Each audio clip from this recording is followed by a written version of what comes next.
Meet Will Gillen. Will was diagnosed at the age of 4 with Lennox-Gastaut syndrome, a rare seizure disorder that causes him to have 50 to sometimes 100 seizures a day. He is legally blind, nonverbal, and developmentally 2 years old. His parents, Shelley and Dominic, have turned to what seemed like every drug to help their son, and now they're fighting to get medical marijuana legalized in the state of Nebraska. It's very frustrating to know that he is being denied a treatment that could possibly help his quality of life simply by our zip code and where we live. Earlier this week, Senators Anna Wishart and Adam Morfeld officially started the movement to get the issue of legalizing medical marijuana on the 2020 ballot. For families like the Gillens, they understand that this treatment might not be the final answer, but they would still like to have that option for their son. I have no belief that it's a magic bullet, first of all. We've tried so many different things that are approved, FDA approved, and given to us by our doctors that have not worked. We just want the opportunity. We believe he has the opportunity to try, or should have the opportunity to try it. Opponents of legalizing medical marijuana say that giving someone a drug that is not FDA approved could prove to be very irresponsible. Because the FDA has failed our child, and many of the treatments that have been FDA approved have deteriorated Will's quality of life.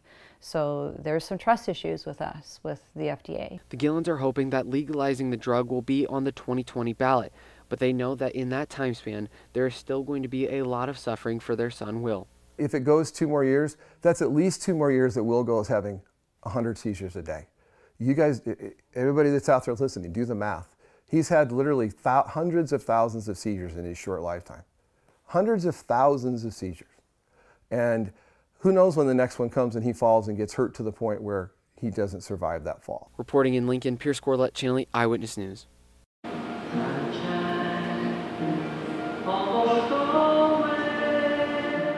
On Saturday afternoon, hundreds gathered to tell the tale of Alan Bach and to celebrate his life. It's really inspiring. It's hard, but it's neat to see how many people he impacted. Alan was a teacher at different LPS schools for more than 30 years. He passed away on January 22nd from multiple system atrophy, a rare disease which affects both the nervous system and movement. For the family to have hundreds come together to remember his life gave them a little bit of sunshine. It was a way that the community came and reached out to all of us, validated his life, his career with Lincoln Public Schools. While he impacted a lot of lives through his job as a teacher, his family members were pleasantly surprised at the amount of people who showed up to honor his life. I knew my dad was amazing and he did amazing things, but just to see everybody come out and share that, I knew even more how much of an impact he made on the community. And even though he has passed, there's no doubt that if he could give his family a day, it would have been just like today. He looked at me one day when he was sick. He said, "You know, babe, we had a good run at it, didn't we?" And I said, "Yeah, we had a good run at it."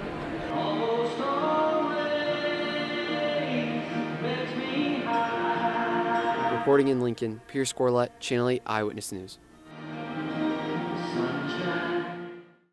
On June 23rd, the Nebraska State Patrol found this kitten along Interstate 80 after someone saw her being thrown out of a moving vehicle. That kitten, named Tumbles, then found herself recovering at the Aurora Adopt-A-Pet. Pictures of Tumbles went viral throughout Nebraska. The adoption center had so many people wanting to bring her home that they had to shut down the adoption application. Now Tumbles has a new home with the Popple family, where she even has another cat to play with named Trip. We were actually in Target when we got the phone call, looking for we were getting some more cat toys for Trip. And so we're like, well, this is perfect because now we can pick up the stuff that we need for Tumbles, we can go get her, and we were all set to have her here. Tumbles' new family is now having to get used to having a little celebrity in their presence. There's a lot of people that have heard the story because when we went to work and people had heard about it, they're like, "Oh, you're the ones who have Tumbles." And everyone asked questions, asked how she's doing. Even the vet was really excited when we called and scheduled the appointment. They're like, oh, we get to meet Tumbles, because they had heard about her on the news. So she's definitely a little superstar. Just 2 weeks after being thrown from a moving car and having injuries to her head, the Popples say Tumbles is doing just fine.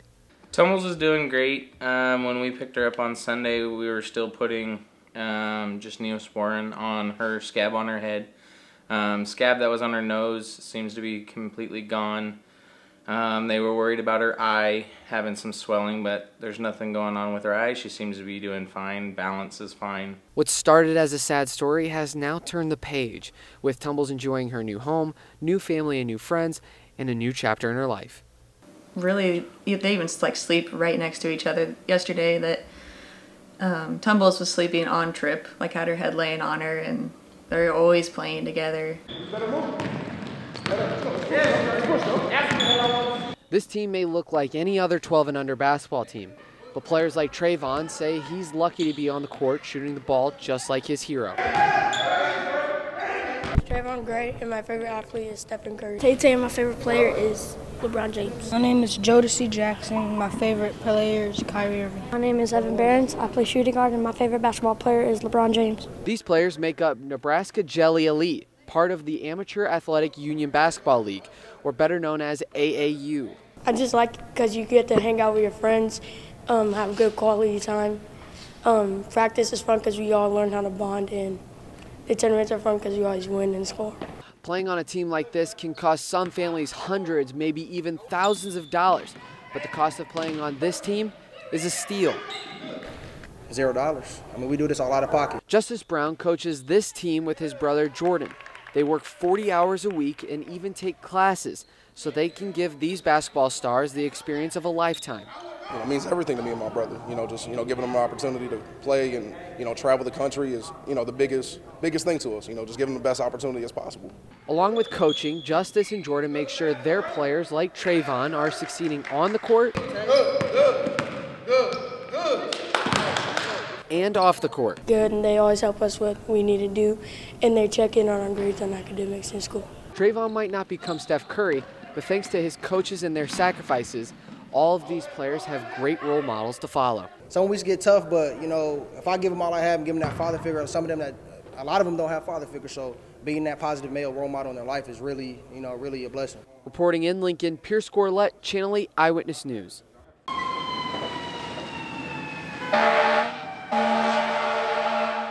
Dozens of people are without a home tonight after this fire broke out at a North Lincoln apartment complex.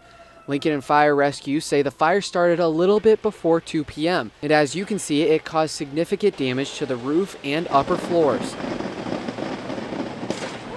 Inspectors determined that it was a cigarette on the third floor balcony. All right. And it got into some boxes that were being stored on the balcony. Residents evacuated the apartment. LFR says no injuries have been reported and several pets were rescued.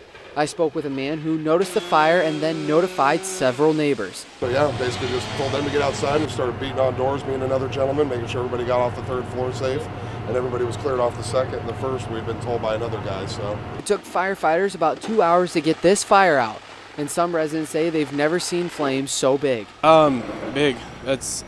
Personally, I've never seen a fire that big. Reporting in Lincoln, Pierce Georlett, Channel 8 Eyewitness News. Late Wednesday night, this was the scene of a house fire on Woodland Hills Golf Course in Eagle, where the Floodmans lost nearly everything.